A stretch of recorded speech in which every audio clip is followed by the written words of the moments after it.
الله الرحمن الرحيم يا صاحبي السجن أأرباب متفرقون خير أم الله الواحد القهار ما تعبدون من دونه إلا أسماء سميتموها أنتم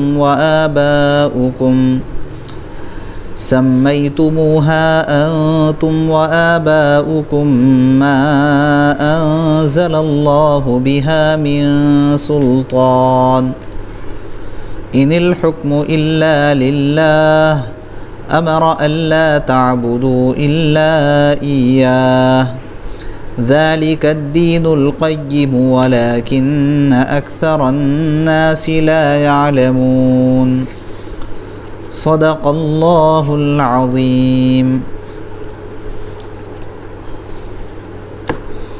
یا صاحبی السجن،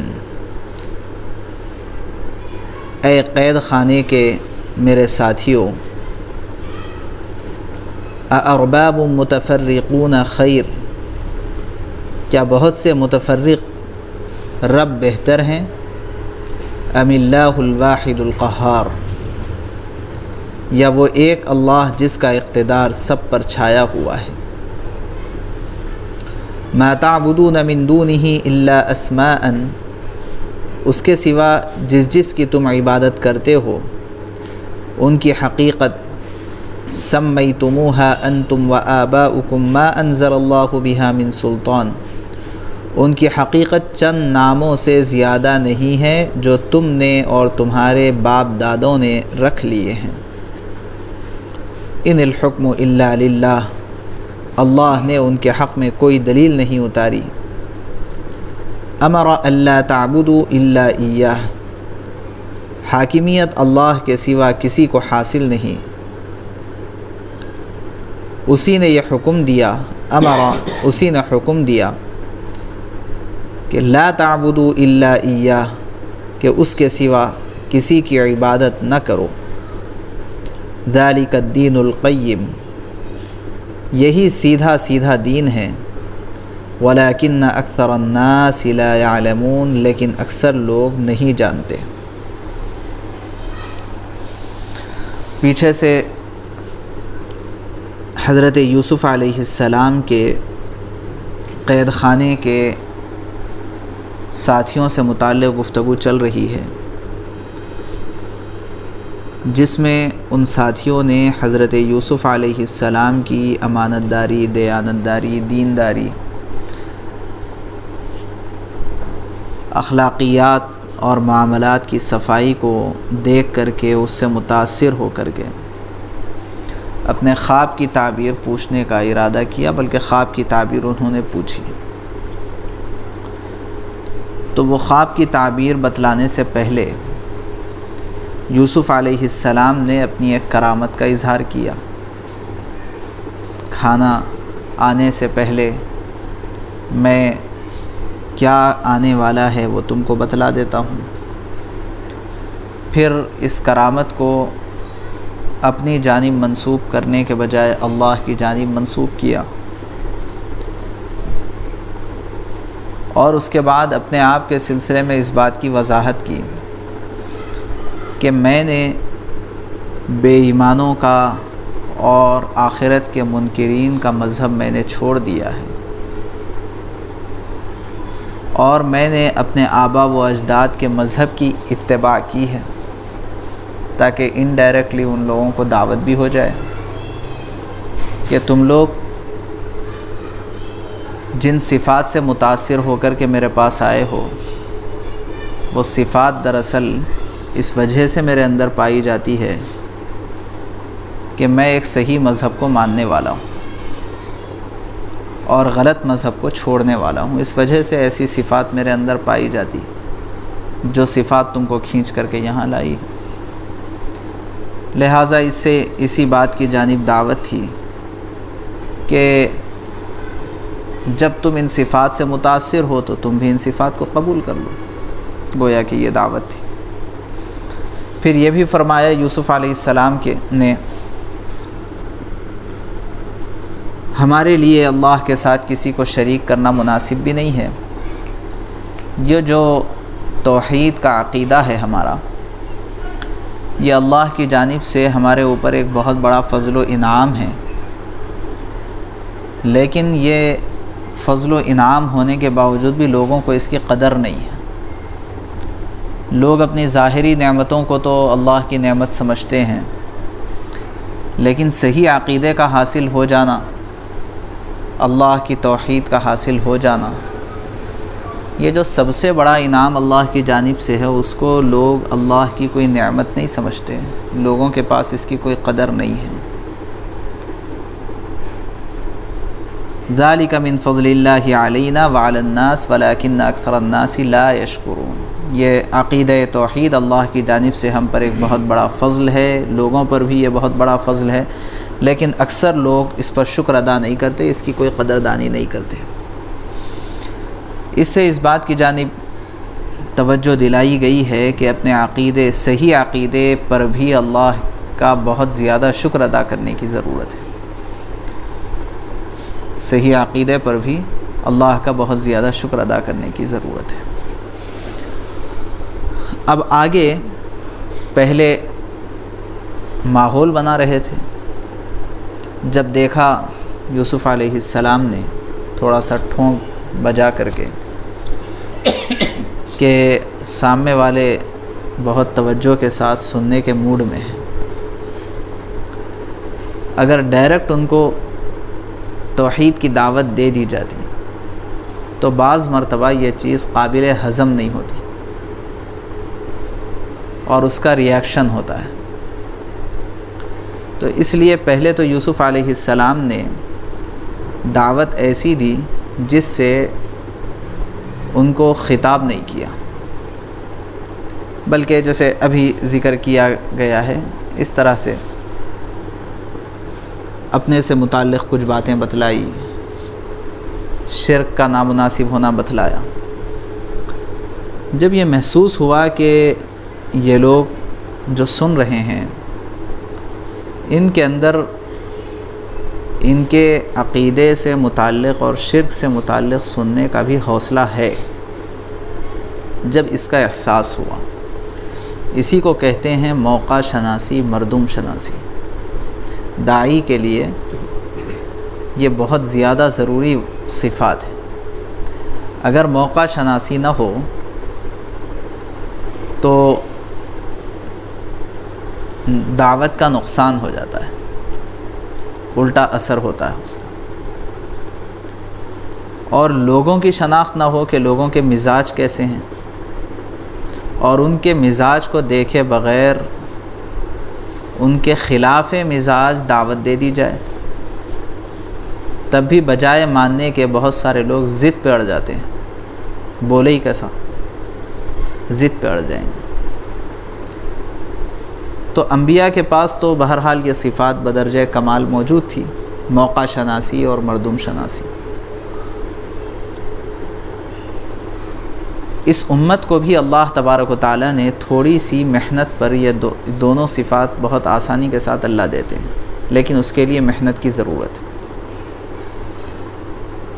کہ ہم جب دعوت دینا شروع کریں گے تبھی ہمیں اندازہ ہوگا کہ موقع کیا ہے، کب کیسی بات کرنا چاہیے، اور کن سے کس نوعیت کی بات ہمیں کرنا چاہیے۔ حتیٰ کہ بعض تجربہ کار بزرگان دین کا یہاں تک کہنا ہے کہ اگر ہمیں مردم شناسی اور موقع شناسی کی صلاحیت نصیب نہ ہوئی ہو تو سکوت اختیار کر کے ان کے لیے دعا کر لینا بہتر ہے، بجائے اس کے کہ ہم ان کو کچھ کہیں۔ یوسف علیہ السلام نے موقع دیکھا، موقع بہت مناسب پایا، ان لوگوں کے اندر اس بات کا حوصلہ بھی محسوس کیا کہ یہ اپنے عقیدے اور اپنے دل کے اندر بیٹھے ہوئے جو کیا کہتے ہیں اس کو، بت پرستی اور بابری مسجد کے مسلمانوں کے خلاف جو فیصلہ ہوا اس کی بنیاد کیا تھی؟ یہ کس کا مسئلہ ہے؟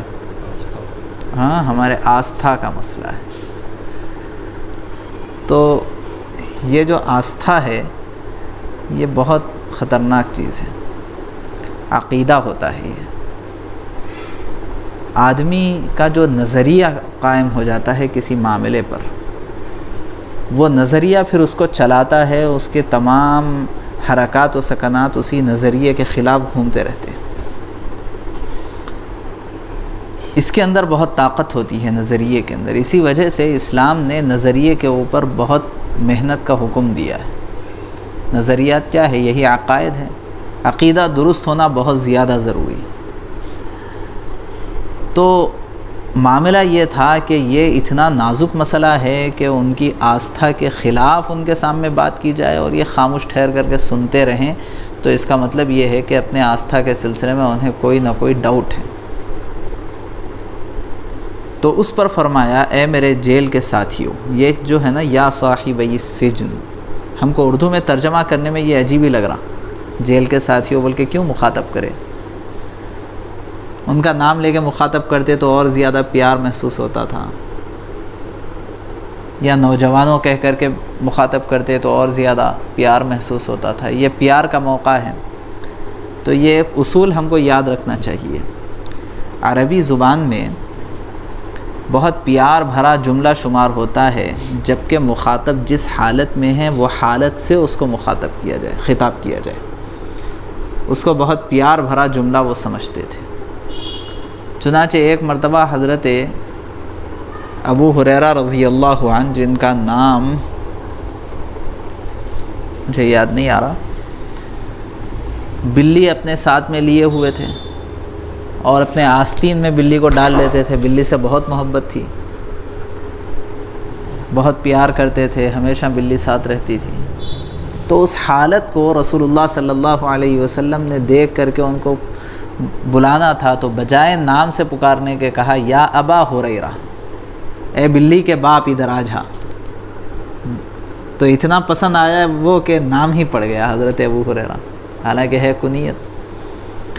ایک مرتبہ رسول اللہ، حضرت فاطمہ اور حضرت علی رضی اللہ عنہما کے درمیان کچھ مسئلہ ہو گیا، تھوڑا بہت، گھر ہے ہونا ہی چاہیے کچھ نہ کچھ تو، ورنہ مزہ ہی کیا ہے اس میں، ورنہ مزہ ہی کیا ہے۔ خواتین بھی سن رہے ہوں گے، آ رہے ہیں کہ نہیں کہ خواتین آ رہے ہیں ماشاءاللہ، تو کچھ نہ کچھ تو ہونا ہی چاہیے، ورنہ میٹھا کھاتے کھاتے کھاتے کھاتے کھانسی ہو جاتی، دم چڑھنا شروع ہو جاتا، پھر متلی شروع ہو جاتی، پھر قیبی ہو جاتی۔ صرف اچھا ہی اچھا ماحول، اچھا ہی اچھا رہے تو اس میں کوئی لطف نہیں ہے۔ میٹھے کا مزہ اس وجہ سے اپنے پاس کا رواج بھی اچھا ہے، میٹھا کھارا دونوں آزو بازو رکھتے نہیں، تو کھارا کھاؤ تو پھر میٹھے کا لطف دوبالا ہو جاتا ہے، اور میٹھے سے جب طبیعت تھوڑی سی گھن کرنے لگے تو پھر تھوڑا کھارا کھا لو۔ تو ایسے ہی معاملہ ہوتا ہے گھروں کا، کہ گھروں میں کبھی کبھی ہونا چاہیے انبن، کبھی کبھی ہونا چاہیے کبھی کبھی ہونا چاہیے انبن، اور اس کے بعد جو پھر ماحول بنتا ہے وہ ماحول تھوڑا سا خوشگوار بھی بنتا ہے۔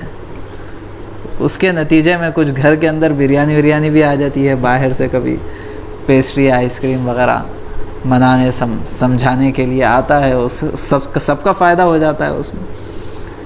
حضرت یہ کوئی ہمارے ساتھ نئی بات نہیں ہے، اور یہ تو صحابہ کے ساتھ ہوا، نبی کے ساتھ ہوا، پورے سورہ تحریم نازل ہو گئی اسی سلسلے میں، ازواج مطہرات نے اسٹرائک کی تھی تو بہرحال سورہ تحریم نازل ہوئی، اور اس کا شان نزول تو اتنا زبردست ہے، وہ ایک دو مرتبہ تو میں نماز میں سورہ تحریم پڑھانا شروع کرا، مجھے ہنسی آ گئی، لیکن وہ ہنسی سے نماز ٹوٹتی نہیں ہے، مطلب وہ منظر ذہن میں آیا تو لوگ بھی سوچے ہوں گے، پیچھے پڑھنے والے کوئی پوچھے تو نہیں اس کے بعد، مگر سوچے ہوں گے کہ نماز میں روتے ہوئے تو بہت دیکھا گیا ہوگا، مگر ہنستے ہوئے نہیں دیکھ۔ ایک تو اس وقت ہنسی آتی ہے، ایک حضرت موسیٰ علیہ السلام کے واقعے کے وقت میں جب کہ وہ مدین گئے تھے، ایک آدمی کا انتقال ہو گیا تھا بحری کی وجہ سے، اور بھاگے بھاگے مدین پہنچ گئے تھے، تو وہاں پر جو ہے کنویں کے اوپر کچھ لڑکیاں پانی کے انتظار میں ٹھہری ہوئی تھی، وہاں پر ان کو جا کے پانی نکال کے دیے حضرت موسیٰ علیہ السلام۔ بہرحال وہ ایک اچھا واقعہ ہے سورہ قصص میں۔ ایک مرتبہ میں حضرت کے پاس تراویح پڑھا رہا ہوں، تو یہ پڑھاتے ہوئے اس کی جو منظرکشی اللہ نے کی ہے، تو پڑھاتے ہوئے میرے کو وہاں بھی ہنسی آ گئی۔ تو بہرحال مسئلہ یہ ہے کہ سورہ تحریم میں اللہ نے اس کی منظرکشی کی ہے کہ کبھی کبھی کیسا ہو جاتا تھا۔ حضرت فاطمہ اور حضرت علی رضی اللہ عنہما کے ساتھ بھی ایک مرتبہ ایسے ہی مسئلہ ہو گیا۔ حضرت علی رضی اللہ عنہ ناراض ہو گئے حضرت فاطمہ سے، آ کے مسجد میں سو گئے۔ رسول اللہ صلی اللہ علیہ وسلم پہنچے حضرت فاطمہ رضی اللہ عنہ کے پاس، اور جا کر کے پوچھے علی کہاں ہیں؟ تو کہنے لگے ذرا ہم لوگوں میں بات چیت ہو گئی، وہ ناراض ہو کے چلے گئے۔ تو اب آپ صلی اللہ علیہ وسلم ایزے سسرے ہونے کے نکلے فوری، اور کافی جگہ تلاش کرے، کہیں نہیں ملے، تو تلاش کرتے کرتے جب مسجد پہنچے تو وہاں پر حضرت علی رضی اللہ عنہ آرام فرما رہے تھے۔ نیچے کچھ بچھونا تو ہوا نہیں کرتا تھا اس زمانے میں، مٹی کو ہی ہموار کر دیا جاتا تھا، تو وہ آرام کر رہے تھے، جس کی وجہ سے گال کے اوپر مٹی لگ گئی تھی۔ تو گئے اور جا کے پیر کے پاس کھڑے ہوئے، اور وہاں کھڑے ہو کر کے حضرت علی رضی اللہ عنہ کو محبت کے ساتھ خطاب کرنا اس وقت کا تقاضا تھا، ان حالات کا تقاضا تھا کہ محبت کے ساتھ خطاب کیا جائے۔ تو بہت محبت بھرے انداز میں کہا یا ابا تراب، یا ابا تراب۔ تراب مٹی کو کہتے ہیں، اے مٹی والے، اے مٹی والے۔ تو یہ بہت محبت بھرا انداز ہے کہ جس حالت میں مخاطب ہے اسی حالت کے ساتھ اس کو خطاب کیا جائے۔ عربی میں یہ بہت پیار بھرا انداز محسوس سمجھا جاتا ہے۔ اس لیے یہاں ہم جو ترجمہ کر رہے ہیں، ترجمے کے حساب سے تو عجیب لگ رہا ہے کہ ان لوگوں کو اے قید خانے کے ساتھیوں کہہ کر کے مخاطب کیا، حالانکہ یہ عربی کے اعتبار سے بہت پیار بھرا انداز ہے، اور ممکن ہے جس زبان میں وہ حضرات بات کر رہے تھے ہوں گے اس زبان کے لحاظ سے بھی وہ انداز ویسے ہی پیار بھرا ہوگا۔ تو فرمایا یا صاحبی السجن، اے میرے قید خانے کے ساتھیوں۔ اب پوچھا ارباب متفرقون خیر، بہت سارے متفرق معبود یہ بہتر ہے، ام اللہ الواحد القہار، یا ایک ایسا خدا، ایک ایسا معبود جس کو سب پر اقتدار حاصل ہو، جس کا حکم سب پر چلتا ہو، سب پر وہ چھایا ہوا ہو، یہ بہتر ہے۔ ان سے سوالیہ انداز میں پوچھا، اور اس کے بعد فرمایا جواب کا انتظار نہیں کیا کہ وہ کیا جواب دیتے ہیں۔ بعض مرتبہ ہمارے بعض ساتھی ایسا زبردستی شروع کر دیتے ہیں، بولو بولو بولو بولو۔ ان کو ان کے ضمیر سے پوچھ لینا ہے، بس اتنا کافی ہے۔ کچھ سوالات قائم کر لیے جائیں دعوت کے موقع پر، کچھ سوالات قائم کر دیے جائیں فریق مخالف سے، کہ وہ سوال ان کے اندر خود ڈاؤٹ پیدا کر دے، تردد پیدا کر دے، اور سوچنے پر مجبور کر دے کہ ہاں بھئی یہ کوئی اور بات ہے، ہم کچھ اور ہی طریقے پر عمل کرتے ہیں، اتنا کافی ہے۔ اس کے بعد فوری آگے فرمانے لگے ما تعبدون من دونہ الا اسماء، کس کی عبادت کرتے ہو تم؟ جس کسی بھی کی بھی عبادت کر رہے ہو، کوئی معبود تو نہیں ہے، بس چند نام ہے، اس کے اوپر افسانے لکھ دیے گئے، اس کو گڑھ لیا گیا، وہ نام کو معبود کہہ کر کے ایک تعارف کروا دیا گیا، تو لوگ سب سمجھنے لگے کہ یہ معبود ہے۔ بابا قوم کہا جاتا ہے گاندھی کو، انہوں نے بھی کہا تھا، رام کے سلسلے میں مشہور ہے، انہوں نے بھی کہا تھا کہ مجھے تو اس بات کا اندازہ ابھی تک، مجھے تو اس بات پر اطمینان ابھی تک نہیں ہوا ہے کہ رام بھی کوئی شخصیت تھی دنیا میں جو گزری ہے۔ بس ایسے ہی کوئی بات ہے، ذرا تھوڑا بھی غور کیا جائے اور حد امکان میں لا کے سوچنے کی کوشش کی جائے، تو کیا یہ ممکن ہے کہ جو کہانی بیان کی جاتی ہے کہ جو ہے اس کا سر کٹ گیا تو ہاتھی کا سر اس کے اوپر آ کے لگ گیا تو وہ گنیش ہو گیا، گنپتی ہو گیا، وہ ہو گیا، عقل۔ تو جو اللہ کے علاوہ جس کسی کی عبادت کی جا رہی ہے، تو وہ تو بس چند نام ہیں جو رکھ لیے گئے ہیں، اور تمہارے آبا و اجداد نے ان ناموں کو رکھ لیا ہے، اللہ نے اس سلسلے میں کوئی دلیل نہیں اتاری، یعنی کوئی حیثیت نہیں ہے اس کی، کوئی اہمیت نہیں، بس ایسے ہی گڑھی ہوئی چیزیں ہیں۔ ابھی یہ نیشنل ایجوکیشن پالیسی جو آنے والی ہے، اس کے مضر اثرات سے اللہ بہرحال ہم سب کی حفاظت فرمائے، ہماری نسلوں کی حفاظت فرمائے، لیکن میں اس کے سلسلے میں جو کچھ تھوڑا بہت پڑھا ہوں اور کچھ علماء سے اور مختلف دانشوروں سے مختلف میٹنگوں میں جو بات سننے میں آئی ہے، اس سے اندازہ یہ ہوا ہے کہ یہ اس کے ذریعے سے وہ لوگ اپنے شرک و بت پرستی کا خوب پرچار کرنے والے ہیں۔ تو ممکن ہے میری بات صحیح ہو جائے، میرا خیال یہ ہوا کہ جب وہ لوگ اتنا کھول کھول کر کے شرک و بت پرستی کو جب بیان کریں گے، تب ان کے لوگوں کو حقیقت سمجھ میں آ جائے گی، تو وہ لوگ خود پیچھے ہٹ جائیں گے انشاءاللہ۔ ابھی تو حالت یہ ہے کہ ان کو پتہ ہی نہیں ہے کہ رام کون ہے، سیتا کون ہے، گنپتی کیا ہے، وہ کیا، ان کو پتہ نہیں ہے۔ ان کو یہ بھی پتہ نہیں ہے کہ ان کی جو عیدیں ہیں اس کے پیچھے کیا افسانہ، کیا کہانی گڑھی ہوئی ہے۔ حقیقت تو بہرحال ہے نہیں، لیکن اس کے پیچھے کہانی بھی ہے، تو کیا کہانی ہے وہ بھی پتہ نہیں، سب کر رہے ہیں، یہ کر رہے ہیں بیچارے۔ لیکن جب پتہ چل جائے گا اور یہ سب کہانیاں تفصیل کے ساتھ یہ پڑھ لیں گے، تو اس کے بعد تو امید یہ ہے کہ ان لوگوں کو خود اس میں یقین ہو جائے گا کہ ہم غلط طریقے پہ چل رہے ہیں، اور شاید یہی وہ ٹرننگ پوائنٹ ہو جس کے سلسلے میں احادیث میں کچھ اشارات ملتے ہیں ہمارے ہندوستان کے سلسلے میں اشارات ملتے ہیں کہ ایک وقت آئے گا کہ یہاں پر اسلام عمومیت کے ساتھ پھیل جائے گا، عمومیت کے ساتھ اسلام پھیل جائے گا۔ تو یہ سب حالات اسی جانب جا رہے ہوں گے، اور یہ اپنے پرچار کو اور اپنے مذہب کو مضبوط کرنے کے لیے یہ کام کر رہے ہوں گے، لیکن اللہ کی ذات سے امید یہ ہے کہ یہی پلٹ جائے گا مسئلہ۔ تو دیکھیے وہ ہے کیا، کچھ نہیں ہے، الا اسماء سمیتموها انتم وآباؤکم ما انزل اللہ بها من سلطان۔ حکم تو ساری دنیا کے اندر حاکمیت تو سوائے اللہ کے کسی اور کی نہیں ہے۔ امر اللہ تعبدوا الا ایہ، اللہ نے اس بات کا حکم دیا ہے کہ اس کے سوا کسی کی عبادت نہ کروں۔ یہ جو میں ذکر کر رہا ہوں یہ ایک سیدھا سیدھا دین ہے، اس کے اندر کوئی کجی نہیں، ٹیڑھا پن نہیں، کوئی بناؤ سنگار نہیں، کوئی تصنع نہیں، کوئی تکلف نہیں، بھائی سیدھی سیدھی بات ہے، ہر ایک کو سمجھ میں آ جانے والی ہے۔ ذالک الدین القیم، لیکن اکثر لوگ اس کو جانتے نہیں۔ اب یہاں پر دعوت ہوئی مکمل،